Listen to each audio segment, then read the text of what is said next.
Pemirsa, selamat malam. Anda menyaksikan Prime Talk Tajam Mendalam bersama saya Rodi Asyari. Pemirsa, pemerintah Indonesia berencana menjemput 74 warga negara Indonesia yang saat ini masih berada di atas kapal pesiar Diamond Princess yang berlabuh di Yokohama, Jepang. Namun kita masih menantikan rencana pasti kapan penjemputan ini dilakukan dan kita juga masih menantikan dengan metode apa. Apakah dengan kapal perang ataukah dengan pesawat udara untuk menjemput 74 WNI dari 78 WNI ABK kapal pesiar ini. Kondisi di atas kapal sendiri saat ini semakin mengkhawatirkan. Update terakhir pemirsa, ada 2 orang yang merupakan penumpang warga negara Jepang berusia 85 dan juga 87 tahun meninggal dunia akibat COVID-19. Nah, dari 3.771 penumpang dan juga kru dari 56 negara, saat ini sudah ada lebih dari 620 orang yang terinfeksi COVID-19. Padahal saat kasus ini pertama terjadi sekitar akhir Januari 2020 hanya 1 orang Hong Kong yang terinfeksi. Saat ini sudah 620 orang. Anda bisa bayangkan. Sekarang kita lihat bersama-sama grafik terakhir dan juga informasi serta data terakhir yang kita punya bahwa Diamond Princess ini saat ini masih berlabuh di Yokohama walaupun masa karantina 14 hari telah selesai. Namun untuk mengevakuasi 3.771 diperkirakan membutuhkan waktu 2 hingga 3 hari ke depan. Yang terinfeksi saat ini 621. Nah, rangkaian kasus ini seperti yang saya ungkapkan tadi muncul ketika pria Hong Kong berusia 80 tahun naik bulan lalu, naik ke kapal ini begitu. Dia diduga merupakan sumber penyebaran virus novel corona dan ketika kapal ini berlabuh di Yokohama 20 Januari lalu. Dia kemudian turun di Hong Kong pada tanggal 25 Januari dan belakangan diketahui setelah hasil tes bahwa pria berusia 80 tahun ini positif novel corona. Sementara jumlah WNI apabila kita melihat pemirsa ada 78, 4 terinfeksi. Saat ini mereka 2 dirawat di Chiba dan 2 dirawat di Tokyo. Sementara pemerintah Indonesia masih mengupayakan dan juga mempertimbangkan untuk mengevakuasi 74 warga negara Indonesia yang lain yang seluruhnya merupakan ABK dari kapal ini. Negara-negara lain di satu sisi sudah mulai mengevakuasi warganya. Yang pertama dilakukan awal minggu ini dilakukan oleh Amerika Serikat. Ada sekitar 400 warga negara Amerika Serikat di atas kapal ini dan 300 diantaranya sudah dievakuasi. Nah, 14 warga Amerika Serikat diketahui positif virus novel corona dan beberapa di antaranya juga ketika sampai di Amerika Serikat atau tepat di California, mereka juga ternyata positif virus novel corona. Dan Anda juga bisa bayangkan bahwa lebih dari setengah dari jumlah orang yang terinfeksi virus novel corona di luar Tiongkok, sekali lagi lebih dari setengah yang terinfeksi virus novel corona di luar Tiongkok ada di atas kapal ini. Nah, Jepang, Hong Kong, dan juga Korsel telah mengevakuasi warganya. Nah, Kanada direncanakan malam hari ini akan mengevakuasi, begitu juga dengan Australia. Untuk kasus Kanada sendiri, ada 256 warga Kanada yang terinfeksi, 43 positif. Sehingga malam hari ini yang akan dievakuasi adalah 213 oleh pemerintah Kanada. Nah, bagaimana dengan Indonesia? Seperti apa progresnya? Seperti apa keputusan pemerintah? Kita simak pernyataan bersama dari Presiden Joko Widodo berikut ini. Dikomunikasikan oleh Kementerian Luar Negeri baik dengan perusahaan, artinya pemilik kapal Diamond maupun juga kepada pemerintah di Jepang. Dan kita ingin memastikan bahwa mereka mendapatkan perlakuan sesuai dengan protokol kesehatan yang sudah dikeluarkan oleh WHO. Ada peluang dipulangkan Pak kalau mereka sudah bantu evakuasi juga? Peluang untuk membantu evakuasi? Ya, sekarang ini yang 74 itu masih berada di kapal dan lagi kita masih terus membahasnya dengan otoritas di Jepang.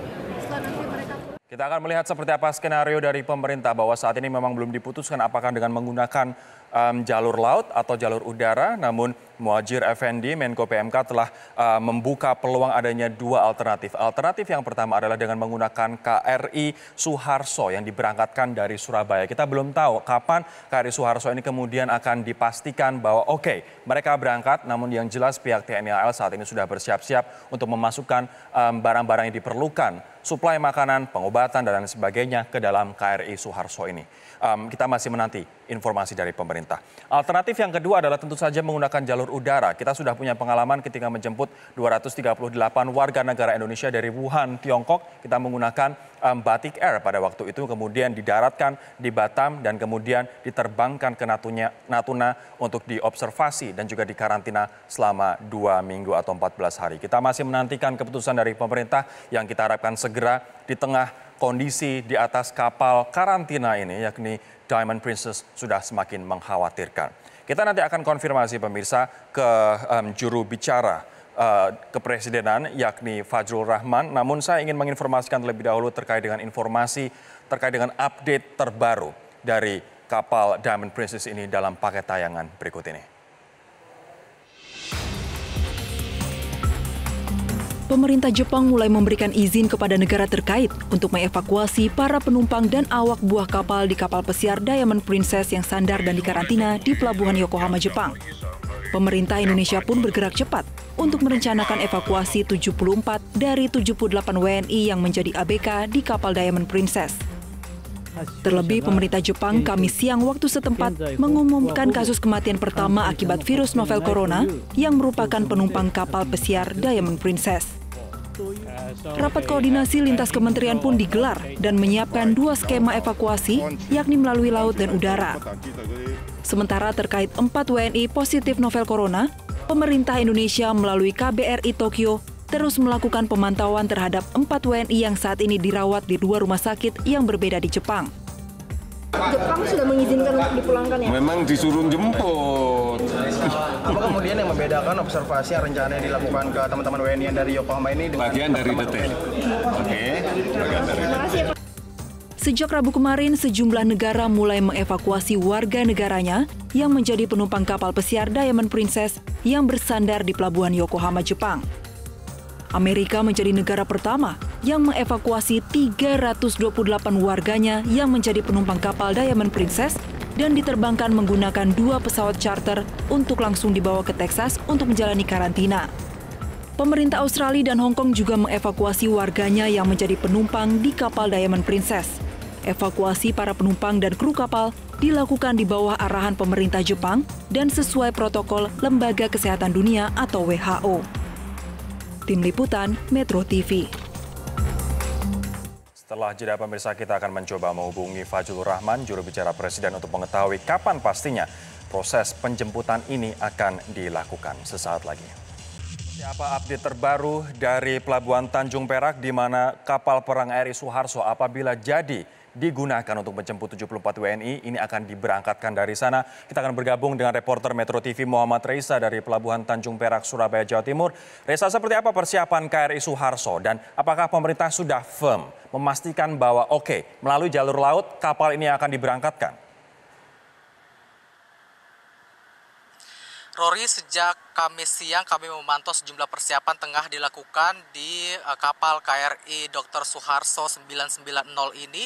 Sejumlah persiapan seperti memasukkan sejumlah logistik barang, utamanya terkait dengan SOP pemeriksaan medis dan juga hal-hal lainnya yang nantinya akan mendukung kesiapan dari kapal KRI Dr. Suharto untuk melakukan penjemputan atau pemulangan terhadap 74 warga negara Indonesia yang saat ini masih berada di kapal pesiar Diamond Princess yang ada di Yokohama, Jepang. Tadi sekitar 20 menit yang lalu baru saja digelar rapat koordinasi antara Menteri Kesehatan, kemudian Panglima TNI dan juga Kepala Staf Angkatan Laut di Pelabuhan Tanjung Priok ini. Ada sejumlah pemaparan yang disampaikan oleh pihak dari Pasok Satgas pemulangan WNI dari kapal Diamond Princess ini. Saya akan coba bacakan, Rory. Ini pertama terkait dengan data teknis dari KRI Dr. Suharto. Dikatakan bahwa panjang kapal ini sekitar 122 meter dan lebar kapal sekitar 22 meter. Ini memang merupakan kapal yang difungsikan sebagai kapal rumah sakit. Selain sebagai kapal rumah sakit, kapal ini juga difungsikan sebagai evakuasi medis yang bisa menggunakan heli dan juga LCU serta bisa melaksanakan kegiatan SAR. Dan tadi juga dijelaskan dalam pemaparan untuk kesiapan dari KRI Dr. Suharto ini mengatakan tadi kesiapan utamanya terkait dengan dek-dek tempat nantinya para WNI akan diobservasi di KRI Dr. Suharto ini. Ya, utamanya untuk dek B dan dek C ini akan diprioritaskan untuk para WNI, baik itu ruang pemeriksaan kesehatan maupun juga ruang tempat beristirahat para WNI yang nantinya akan diobservasi di kapal ini. Untuk dek B dan juga dek C, dari penjelasan pihak kapal mengatakan bahwa akan ada pemisahan khusus utamanya terkait dengan fasilitas, termasuk juga ventilasi udara atau sirkulasi udara ini tidak disamakan dengan dek-dek yang ada di kapal ini, mengingat bahwa di kapal ini ada sekitar 6 dek yang disediakan di KRI Dr. Suharto 990 ini, dan dek yang dipakai untuk para WNI nantinya ada di dek B dan juga dek C yang memiliki fasilitas berbeda utamanya pada sirkulasi udara, dan juga untuk terkait dengan fasilitas makan, toilet, kemudian tempat tidur juga sudah diberikan atau dikondisikan sesuai dengan kebutuhan para WNI ini. Dan juga tadi sempat dipaparkan terkait dengan rencana gerak bagaimana proses penjemputan WNI atau mekanisme WNI dari Pelabuhan Tanjung Perak Surabaya menuju ke Yokohama Jepang. Ada 2 opsi, Rory, yang tadi disampaikan. Yang pertama, opsi pertama dengan total jarak sekitar 7.270 nautical mile. Tadi dikatakan nantinya total perjalanan ini cukup panjang. Untuk opsi pertama akan dimulai dari Surabaya menuju Davao terlebih dahulu untuk keberangkatannya. Ini memakan waktu sekitar 4 hari. Lalu kemudian dari Davao menuju ke Yokohama akan memakan waktu sekitar 7 hari. Lalu dari Yokohama menuju ke Ranai akan memakan waktu 11 hari. Lalu dari Ranai menuju ke Surabaya ini adalah kepulangan memakan waktu 3 hari. Sehingga total waktu tempuh untuk opsi pertama ini adalah 34 hari. Sementara untuk opsi kedua, Rory, yang tadi disampaikan dalam pemaparan ini, itu dijelaskan adalah dari Surabaya nantinya akan menuju ke Manado terlebih dahulu selama 3 hari. Kemudian nantinya akan langsung melanjutkan perjalanan ke Yokohama, ini sekitar perjalanan 7 hari, dan nanti di Yokohama akan berada sekitar 3 hari, lalu nantinya akan kembali lagi menuju ke Surabaya. Dan tadi dijelaskan oleh tim dokter pada saat proses pemindahan WNI dari kapal pesiar Diamond Princess ini menuju ke KRI Dr. Suharto ini akan ada beberapa opsinya. Apakah nanti akan menggunakan jembatan penghubung antara kapal Diamond Princess dengan kapal KRI Dr. Suharto, ataupun juga nanti ada opsi adalah menggunakan sekoci, ataupun juga nanti bisa akan menuju ke daratan terlebih dahulu atau akan bersandar di pelabuhan di Yokohama Jepang, baru nantinya akan WNI ini akan dipindahkan dari kapal Diamond Princess menuju ke kapal KRI Dr. Suharto. Namun ini juga masih belum diperjelas oleh pihak dari pemaparan tadi, dan tapi yang jelas nantinya bahwa pada saat proses pemindahan ini, Rory, akan ada proses sterilisasi dan juga screening serta spraying yang akan dilaksanakan oleh tim dokter. Dan tadi kami juga memantau bahwa tim dokter yang ada di sini ada dari pihak Kemenkes dan juga dari KKP Kemenkes dan juga dari tim medis dari TNI Angkatan Laut. Rory. Muhammad Reza, terima kasih. Pemirsa, persiapan sudah begitu matang, tapi kemudian pertanyaannya kapan kapal ini akan diberangkatkan. Kita akan menghubungi Fajrul Rahman, juru bicara Presiden melalui sambungan telepon. Bang Fajrul, selamat malam, Bang. Selamat malam, Rory. Selamat malam juga. Bang Fajrul, persiapan kapal Suharto sudah begitu matang, kapan kapal akan diberangkatkan?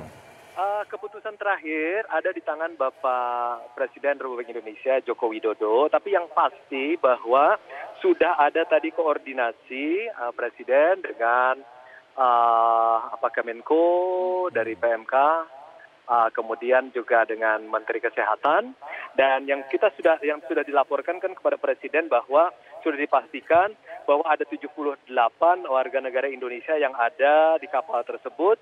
4 orang yang terkena terdampak positif virus corona di kapal Diamond Princess.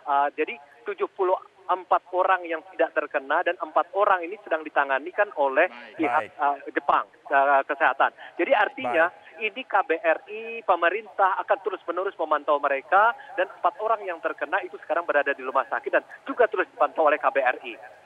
Baik, kita harapkan 74 orang ini tetap sehat dan segera pemerintah memutuskan, dikarenakan kita tahu kapal ini bahkan lebih dari setengah jumlah orang yang terinfeksi di luar Tiongkok ada di kapal ini, begitu. Baik. Kita doakan bersama-sama. Di atas laut, tingkat stresnya, tingkat mereka feel abandoned, ditinggal juga akan semakin tinggi, membuat daya tahan mereka turun. Bang Fajrul, kita harapkan segera keputusan ini itu dibuat oleh situasinya dan pemerintah. akan keputusan segera dibuat oleh Presiden Republik Indonesia Joko Widodo. Kita berdoa bersama dan kita bekerja sekeras-kerasnya untuk menyelamatkan setiap warga negara Indonesia dari kasus virus ini. Ya. Baik, Bang Fajrul, terima kasih. Fajrul Rahman, juru bicara Presiden, telah bergabung bersama kami di Prime Talk. Nanti kami akan lanjutkan pemirsa Prime Talk malam hari ini dengan topik yang lain. Topik yang kedua soal ketahanan Indonesia di era digital sesaat lagi.